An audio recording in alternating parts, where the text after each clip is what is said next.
नमस्कार, आप देख रहे हैं खेल समाचार। मैं हूं सुचित्रा। सबसे पहले एक नजर इस वक्त की खेल सुर्खियों पर।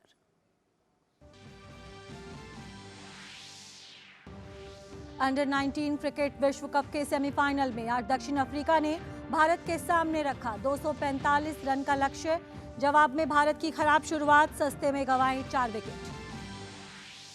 बिम्स्टेक एक्वेटिक्स चैंपियनशिप के पहले संस्करण का हुआ उद्घाटन। प्रतियोगिता में सदस्य देशों के करीब 400 से अधिक खिलाड़ी और खेल अधिकारी लेंगे हिस्सा।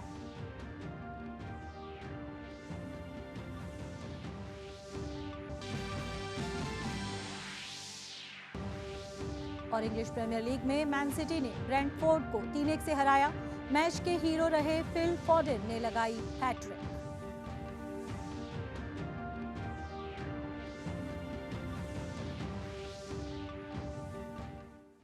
शुरुआत करते हैं क्रिकेट से। अंडर 19 क्रिकेट विश्व कप के सेमीफाइनल में दक्षिण अफ्रीका ने भारत के सामने जीत के लिए 245 रन का लक्ष्य रखा है। जवाब में ताज़ा समाचार मिलने तक भारत ने 33 रन बनाकर 4 विकेट गंवा दिए हैं। भारत की शुरुआत खराब रही। आदर्श सिंह 0 पर आउट हुए। शानदार फॉर्म में चल रहे मुशीर खान 4 रन बनाकर पवेलियन लौटे। इस वक्त सचिन दास 1 और उदय साहरन 4 रन बनाकर क्रीज पर हैं।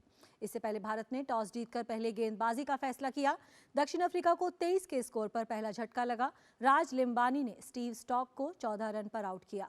डेविड टीगर को 0 पर लिम्बानी ने बोल्ड किया। लहुआन ड्रे प्रिटोरियस ने रिचर्ड के साथ मिलकर पारी को संभाला और रन बनाना जारी रखा। प्रिटोरियस ने अर्धशतक लगाने में सफलता पाई। वे 76 रन बनाकर तीसरे विकेट के रूप में मुशीर खान की गेंद पर आउट हुए। रिचर्ड ने एक छोर संभाले रखा और अर्धशतक जड़ा। वे 64 रन बनाकर आउट हुए। अफ्रीकी टीम ने इस तरह 50 ओवर में 7 विकेट पर 244 रन बनाए। भारत की तरफ से राज लिम्बानी ने 3 और मुशीर खान ने 2 विकेट लिए। और क्रिकेट जगत से जुड़ी कुछ अन्य खबरों को जानने के लिए नजर डालते हैं इस क्रिकेट ट्रैप पर। ऑस्ट्रेलिया ने तीसरे एक दिवसीय मुकाबले में वेस्टइंडीज को 8 विकेट से हरा दिया है। इसके साथ ही ऑस्ट्रेलिया ने 3 मैचों की सीरीज 3-0 से अपने नाम कर ली है। पहले खेलते हुए वेस्टइंडीज की टीम 24.1 ओवर में 86 का स्कोर बनाकर ढेर हो गई।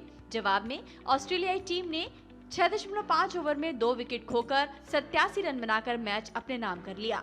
यह ऑस्ट्रेलिया में पूरा होने वाला सबसे छोटा वनडे मुकाबला रहा। ऑस्ट्रेलिया के लिए मौजूदा सीरीज में पदार्पण करने वाले जेवियर बार्टलेट ने 4 विकेट लेकर प्लेयर ऑफ द मैच का खिताब अपने नाम किया।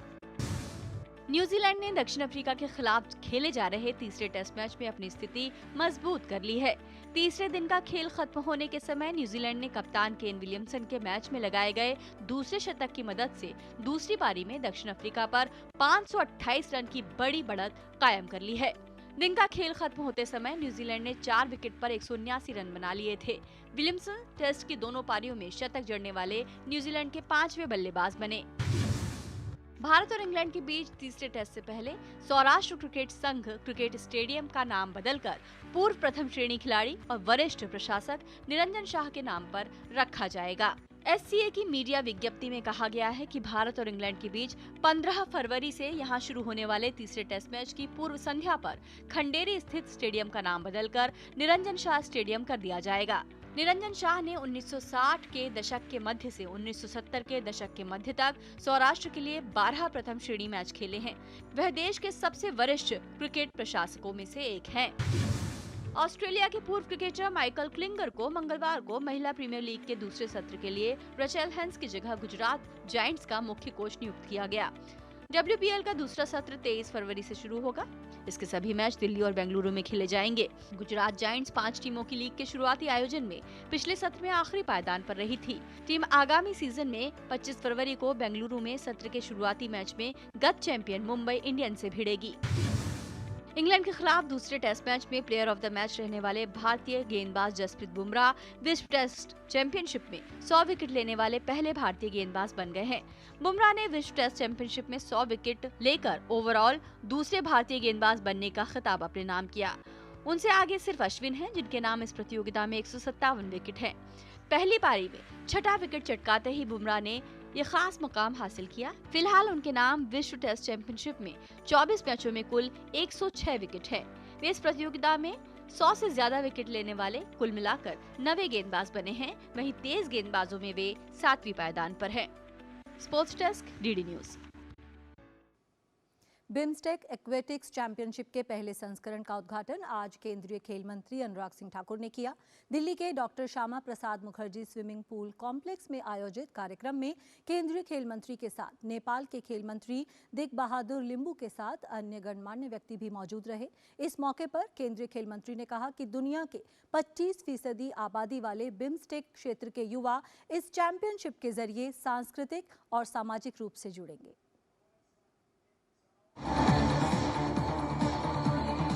बिम्स्टेक एक्वेटिक चैंपियनशिप के पहले संस्करण का आगाज हो चुका है।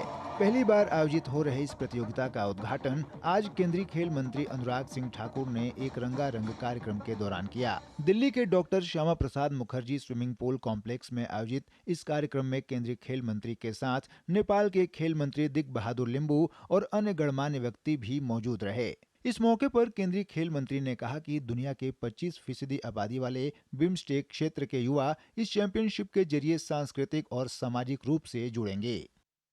बिम्स्टेक एक्वेटिक्स चैंपियनशिप 2024 की शुरुआत आज भारत में हुई है। ये प्रधानमंत्री नरेंद्र मोदी जी ने काठमांडू में बिम्स्टेक की समिट के दौरान इसकी प्रस्तावना की थी कि ये पूरा रीजन एक साथ प्रगति और विकास करे। ये सोच लेके प्रधानमंत्री जी चले हैं, दोस्ती बढ़े, मित्रता बढ़े। मुझे लगता है बहुत अच्छा अवसर है युवाओं को एक दूसरे को जानने का, परंपराओं को, एक दूसरे के कल्चर को जानने का और खेलों में भी और अवसर मिलने का। वहीं कार्यक्रम में मौजूद नेपाल के खेल मंत्री दिग बहादुर लिंबू ने बिम्स्टेक एक्वेटिक चैंपियनशिप की सराहना करते हुए कहा कि इस तरह के कार्यक्रम सदस्य देशों के लिए अहम हैं। इस तरह का प्रोग्राम कंटिन्यू होना चाहिए। कंटिन्यू होने से जो संबंध भी और प्रगाढ़ बन जाएगा। मैं इसको समर्थन करता हूँ और खिलाड़ी को जिन वृत्ति विकास के लिए और खेल का प्रवर्धन के लिए ऐसा कार्यक्रम को कंटिन्यू होने से मतलब भारत सरकार को तरफ से ये बिम्स्टेक या चैंपियनशिप को शुरुआत हुआ है, ये मैं सराहना करता हूँ, धन्यवाद देता हूँ। पहली बार आयोजित हो रहे बिम्स्टेक एक्वेटिक चैंपियनशिप में सदस्य देशों बांग्लादेश, भूटान, भारत, म्यांमार, नेपाल, श्रीलंका और थाईलैंड के करीब 400 से अधिक खिलाड़ी एक्वेटिक चैंपियनशिप में पदक के लिए जोर आजमाइश करते नजर आएंगे। बिम्स्टेक एक्वेटिक चैंपियनशिप सदस्य देशों के बीच खेल भावना को बढ़ाने का एक अहम कदम है। इस मंच पर 7 सदस्य देशों के खिलाड़ी प्रतियोगिता करते नजर आएंगे। वहीं इन खिलाड़ियों को इस मंच पर अंतर्राष्ट्रीय स्तर का अनुभव भी प्राप्त होगा, जो इन्हें आगामी मुकाबलों में एक बेहतरीन मंच पर शानदार प्रदर्शन करने के लिए प्रेरित करेगा। कैमरामैन विश्व बंधु के साथ मैं सुशील कुमार, डीडी न्यूज, दिल्ली। जयपुर में सीनियर राष्ट्रीय कुश्ती चैंपियनशिप का आयोजन किया जा रहा है। रेलवे की मेजबानी में आयोजित हो रही इस प्रतियोगिता में ग्रीको रोमन वर्ग में महिलाओं में हरियाणा ने टीम चैंपियनशिप में विजेता बनने में सफलता हासिल की। वहीं पुरुषों में रेलवे स्पोर्ट्स प्रमोशन बोर्ड विजेता रहा। सोमवार से फ्री स्टाइल कुश्ती की शुरुआत हुई। पिछले कुछ समय से चर्चाओं में रहने के बाद जयपुर में सीनियर राष्ट्रीय कुश्ती चैंपियनशिप की शुरुआत हो गई है। आईओए की एडहॉक समिति के जरिए आयोजित हो रही इस प्रतियोगिता की मेजबानी इस बार रेलवे कर रहा है। उत्तर पश्चिम रेलवे की गणपति नगर रेलवे कॉलोनी स्थित क्रिकेट ग्राउंड में ये प्रतियोगिता आयोजित की जा रही है। रविवार को महिलाओं के ग्रीको रोमन वर्ग में हरियाणा ने टीम चैंपियनशिप में विजेता बनने में सफलता हासिल की। वहीं पुरुषों में रेलवे स्पोर्ट्स प्रमोशन बोर्ड विजेता रहा। सोमवार से फ्री स्टाइल कुश्ती की शुरुआत हुई है। प्रतियोगिता में हिस्सा ले रहे खिलाड़ियों ने राष्ट्रीय कुश्ती चैंपियनशिप के आयोजन पर खुशी जताई है। मैंने 50 केजी में ब्रोंज मेडल लिया है और यहाँ पे बहुत ज़्यादा अच्छी फैसिलिटी है, खाने की भी व्यवस्था अच्छी और है ना, रहना भी होटलों में कोई भी ऐसे नहीं है कि कहीं पे भी आ रहे हैं जा रहे हैं, रहने की व्यवस्था सही। सबसे पहले तो हमें बहुत खुशी है क्योंकि मैं खुद रेलवे स्पोर्ट्स प्रमोशन बोर्ड से खेल रही हूँ और इतनी बड़ी ऑर्गेनाइजेशन ने इतना अच्छा सारा सेटअप, गेस्ट के लिए खाना, मतलब हर व्यवस्था एक बहुत ही अच्छे लेवल पे की है। ये भी बहुत अच्छी व्यवस्था कर रखी है सर, कंपटीशन अच्छा है। यहाँ पे स्पेस वगैरह बहुत कम वगैरह जैसे मेंटेन किया हुआ है ना, वो बहुत अच्छे से मेंटेन किया है। जैसे कि ऊपर से कोई आ रहा था तो उन्होंने रोका कि ऐसे डिस्क्वालीफाई हो जाएगा आपका प्लेयर वगैरह, ये सब चीजें ये और कंपटीशन में बहुत कम देखा जाता है। और बैठने की यहाँ पे स्पेस वगैरह आरपीएफ बहुत ज़्यादा साथ दे रही है मेंटेन करने में डिसिप्लिन। चैंपियनशिप में देश के विभिन्न राज्यों की 28 टीमें शामिल हो रही हैं। इनमें 1000 से अधिक महिला और पुरुष खिलाड़ी शामिल हो रहे हैं। चैंपियनशिप में कुश्ती की 3 तरह की प्रतियोगिताएं आयोजित हो रही हैं, जिनमें free style, Greco Roman style और महिला कुश्ती की 10 अलग अलग भार वर्ग की प्रतिस्पर्धाएं शामिल हैं। Sports desk, DD news. आज दिल्ली में दक्षिण एशिया की पहली पेशेवर महिला हैंडबॉल लीग का अनावरण किया गया। इसमें 6 टीम हिस्सा लेंगी। दूरदर्शन संवाददाता दीपिका महतो ने राष्ट्रीय महिला हैंडबॉल टीम की सदस्यों के साथ बात की, जिन्होंने खेलों को बढ़ावा देने के सरकार के कदमों की जमकर सराहना की। खेलों में बहुत ही ज़्यादा परिवर्तन हमने पिछले 8 से 9 सालों में देखा और फिलहाल हम विमेंस हैंडबॉल टीम के साथ मौजूद है, जो इंटरनेशनल भी खेल के आए हैं। सरकार और स्पेशली जो यूनियन मिनिस्टर हैं अनुराग सिंह ठाकुर, उनसे इनकी काफ़ी बार मुलाकात हो चुकी है।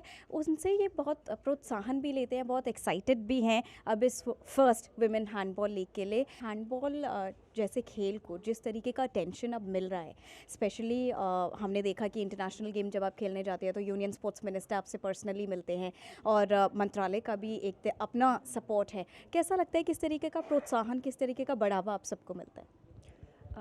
बहुत ही अच्छा लगता है कि जब हमसे मिनिस्टर मिलते हैं और वो हमें वेल विशेस देते हैं हमारे अपकमिंग टूर्नामेंट्स के लिए, और टूर्नामेंट होने के बाद भी हमारे रिज़ल्ट कुछ भी हों वो फिर हमसे मिलते हैं और बहुत ही पॉजिटिव मतलब हमसे एटीट्यूड से वो बात करते हैं। तो बहुत अच्छा लगता है और काफ़ी सपोर्ट भी लगता है कि हाँ, हमारे पास एक बैकअप है कि हम टीम इंडिया के लिए अच्छा कर सकें।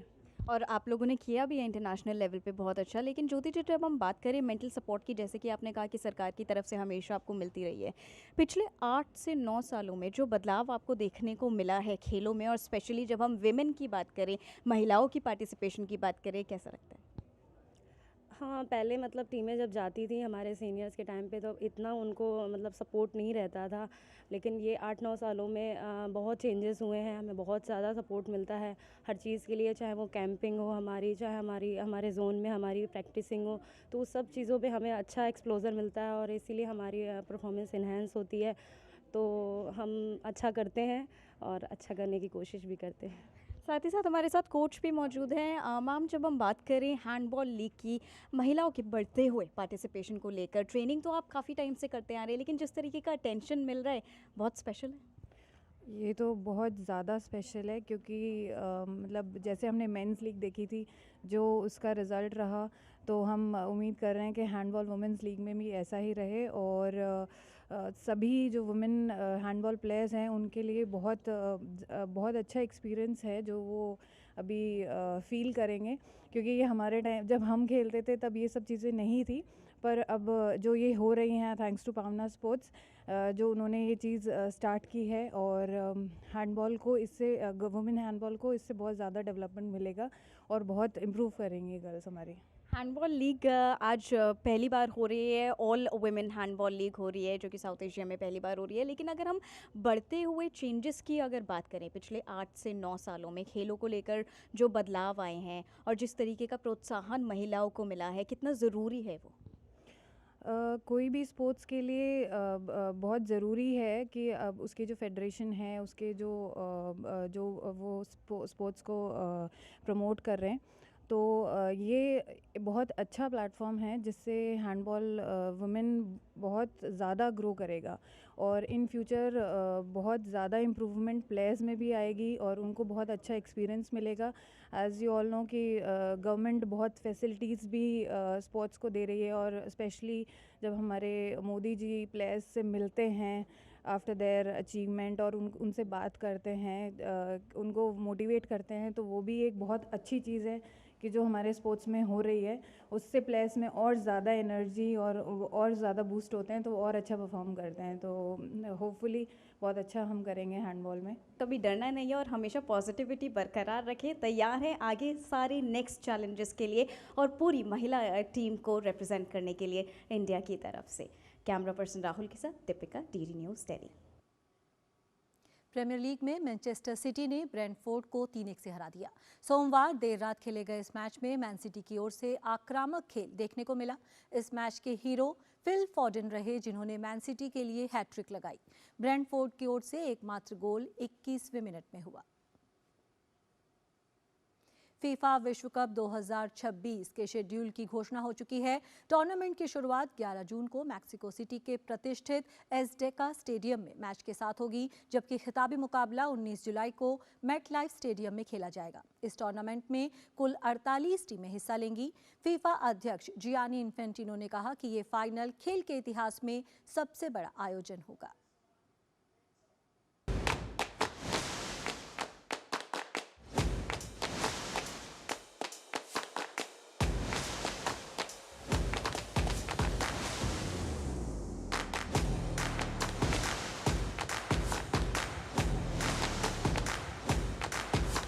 फुटबॉल विश्व कप 2026 का फाइनल मुकाबला न्यूयॉर्क, न्यू जर्सी के मेटलाइफ स्टेडियम में खेला जाएगा। इसकी घोषणा फीफा ने रविवार को की।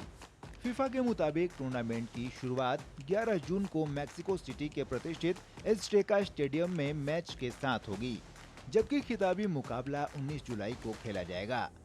फीफा विश्व कप 2026 48 टीमों के बीच खेला जाएगा। संयुक्त राज्य अमेरिका, कनाडा और मैक्सिको इस टूर्नामेंट के सह मेजबान होंगे। फुटबॉल विश्व कप कार्यक्रम की घोषणा के बाद फीफा अध्यक्ष जियानी इन्फेंटिनो ने कहा कि ये फाइनल मुकाबला खेल के इतिहास में सबसे बड़ा आयोजन होगा। हालांकि इसे न्यू जर्सी में आयोजित करने का निर्णय कठिन था। Well, I'm sure that New York, New Jersey are celebrating now and मुझे यकीन है कि न्यूयॉर्क, न्यू जर्सी अब जश्न मना रहे हैं। उन्हें जश्न मनाना चाहिए क्योंकि उन्होंने फुटबॉल के इतिहास में सबसे बड़ा खेल हासिल किया है। यह फाइनल 19 जुलाई 2026 को खेला जाएगा। यह शानदार होगा। यहाँ 48 टीमों, 48 देशों के साथ पहले फीफा विश्व कप का फाइनल होगा। हमारे पास पूरे विश्व कप के लिए संयुक्त राज्य अमेरिका, मैक्सिको और कनाडा में लाखों लोग आएंगे। न्यूयॉर्क और न्यू जर्सी में लोग जो जश्न मना रहे हैं और दुनिया को एकजुट कर रहे हैं, यह वास्तव में कुछ अनोखा है। मुझे यकीन है कि न्यूयॉर्क, न्यू जर्सी में एक शानदार फाइनल होगा और एक शानदार फीफा वर्ल्ड कप होगा। संयुक्त राज्य अमेरिका के अलावा कनाडा कुल मिलाकर 13 खेलों की मेजबानी करेगा, जिसमें ग्रुप चरण के 10 मुकाबले टोरंटो और वैंकूवर के बीच समान रूप से विभाजित होंगे। वहीं मैक्सिको में 13 गेम खेले जाएंगे, जिनमें मैक्सिको सिटी, ग्वाडलाहारा और मॉन्टेरी में ग्रुप चरण के 10 गेम शामिल हैं। बाकी टूर्नामेंट संयुक्त राज्य अमेरिका के 10 शहरों में आयोजित होंगे। Sports desk, DD news. New York city के मेयर ने 2026 फीफा विश्व कप का फाइनल न्यू जर्सी में आयोजित करने के फीफा के फैसले पर खुशी जताई। उन्होंने कहा कि फाइनल समेत कुल 8 मैच के आयोजन से शहर को काफ़ी आर्थिक लाभ होगा। इससे $2 बिलियन का कुल रेवेन्यू जनरेट होगा। 1 मिलियन से ज़्यादा टूरिस्ट आएंगे और 14,000 नौकरियां पैदा होंगी। 48 टीमों का विश्व कप 19 जुलाई को मेटलाइफ स्टेडियम में संपन्न होगा। विश्व कप की मेजबानी अमेरिका, कनाडा और मैक्सिको मिलकर करेंगे। हमें विश्व कप मुकाबलों की मेजबानी मिली है। ये हमारे लिए बहुत बड़ी बात है। $2 बिलियन का रेवेन्यू जनरेट होने की उम्मीद की जा रही है। हम 14,000 नई नौकरियां आने की भी उम्मीद कर रहे हैं। 1 मिलियन से ज्यादा टूरिस्ट आएंगे। खूबसूरत बात यह है कि हर टूरिस्ट मैच देखने नहीं आएगा। विश्व कप सिर्फ मैच के बारे में नहीं है, ये फैंस एक्सपीरियंस होता है। जब मैं कतर में था तो मैंने देखने की कोशिश की कि वो किस तरह से सब मैनेज कर रहे हैं। ये सिर्फ हजारों फैंस को हैंडल करने की बात है। प्रशंसक इस माहौल को एंजॉय करते हैं। वे बड़ी संख्या में आते हैं, वे खर्च भी करते हैं। हम चाहते हैं कि वे ब्रॉडवे जाएं, हमारे शहर की कुछ खूबसूरत जगहों पर घूमें। हम बहुत उत्साहित हैं। इंटर मायामी और हांगकांग लीग 11 के बीच खेले गए दोस्ताना मुकाबले में स्थानीय दर्शक निराश नजर आए। दरअसल हांगकांग में खेले गए मुकाबले में दर्शकों को उम्मीद थी कि वो अपने पसंदीदा खिलाड़ी लायनल मेसी को खेलते हुए देख पाएंगे। हालांकि मेसी फिटनेस कारणों से मैदान पर नहीं उतर सके। ऐसे में मेसी के प्रशंसकों ने स्टेडियम में शोर मचाकर अपना गुस्सा जाहिर किया और टिकट के पैसे वापस करने की मांग की।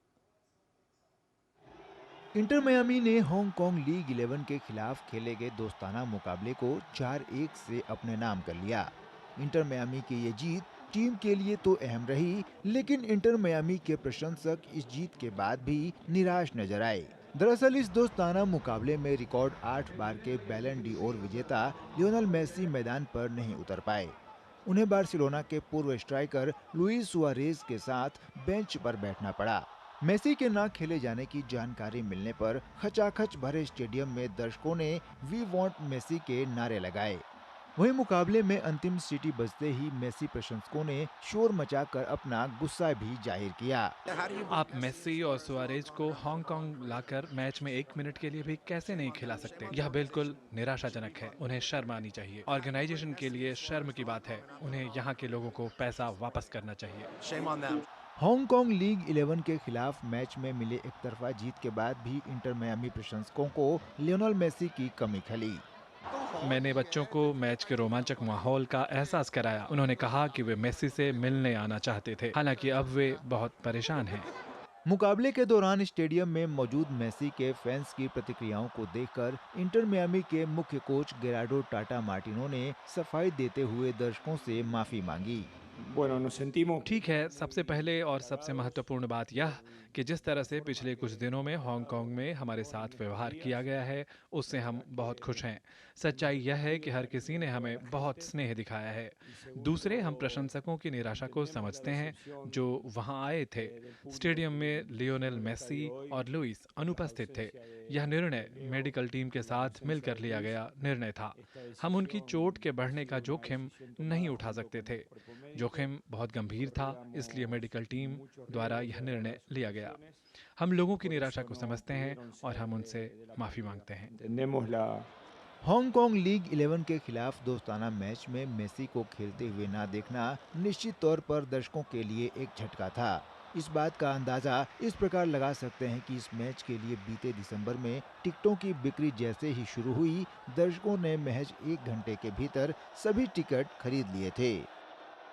Sports desk, DD news. Lionel Messi Inter Milan के टोक्यो में J League champion Vissel Kobe के खिलाफ होने वाले फ्रेंडली मैच में खेलते हुए दिखाई दे सकते हैं।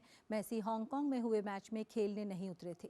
दर्शकों से खचाखच भरे स्टेडियम में मेसी का खेलने नहीं उतरना दर्शकों और आयोजकों के लिए एक बड़ा झटका रहा था। उन्होंने कहा कि वे फिट नहीं थे और अब काफी बेहतर महसूस कर रहे हैं।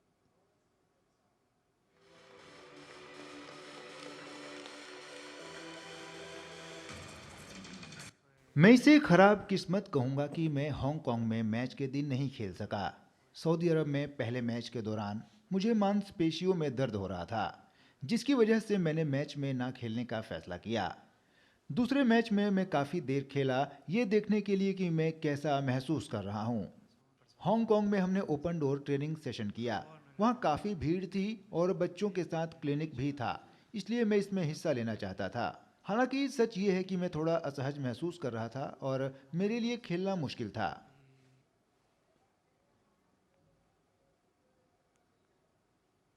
तो खेल समाचार में फिलहाल इतना ही। हमारी पूरी टीम को दीजिए अनुमति। नमस्कार।